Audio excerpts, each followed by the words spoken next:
ओम शांति। आज बाबा के 17 तारीख के महावाक्य हैं। बाबा ने कहा, मीठे बच्चे, बाप तुम्हारा मेहमान बनकर आया है तो तुम्हें आदर करना है।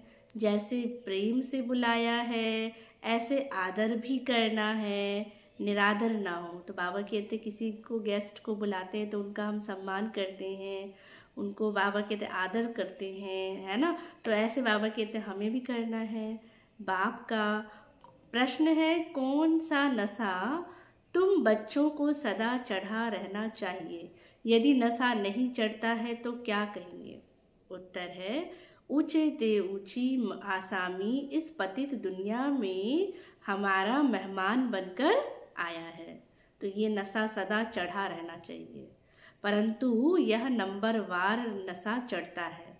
कई तो बाप का बनकर भी बाबा कहते संशय बुद्धि बन हाथ छोड़ जाते हैं। तो कहेंगे इनकी तकदीर।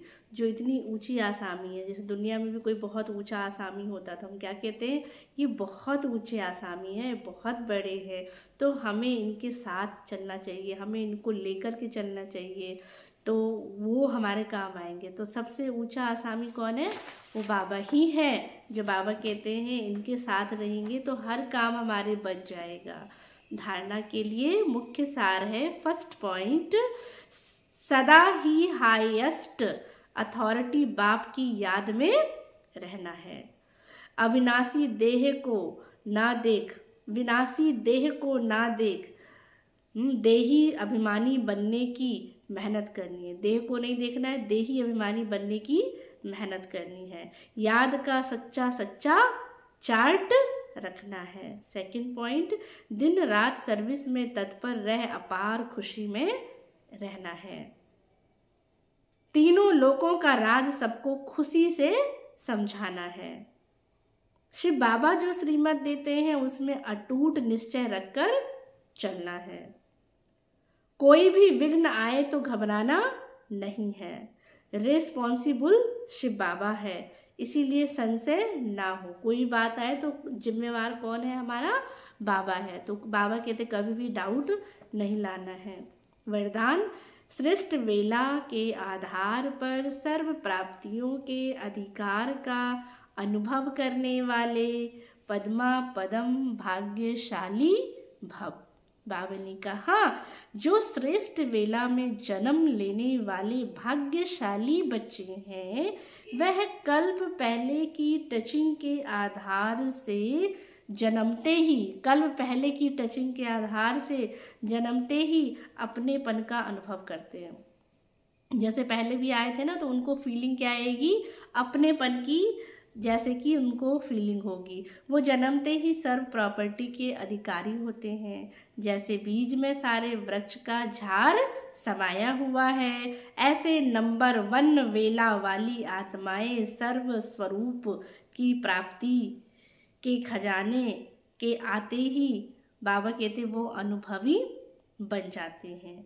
तो वे कभी ऐसे नहीं कहेंगे कि सुख का अनुभव नहीं होता, शांति का नहीं, शांति का होता तो सुख व शक्ति का नहीं। बाबा कहते हैं वो सर्व अनुभवों से क्या होते हैं? संपन्न होते हैं। माना हर वो सुख शांति शक्ति उनको अनुभव होता है। ऐसे नहीं कि एक का हुआ तो दूसरे का नहीं।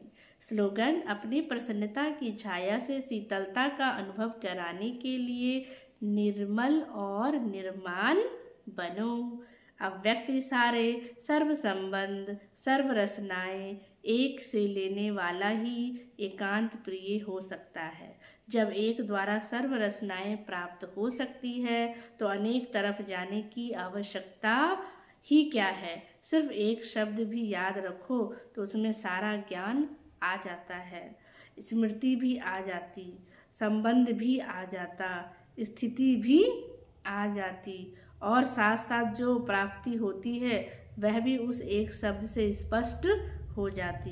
एक की याद, स्थिति, एक रस और ज्ञान भी सारा एक की याद का ही हमको फिर मिलता है। तो प्राप्ति भी जो होती है वह भी एक रस रहती है। तो एक की याद से सब कुछ एक हो जाता है और प्राप्ति भी बाबा कहते हैं फिर एक से ही सर्व प्राप्तियां भी हो जाती है। अच्छा, ओम शांति।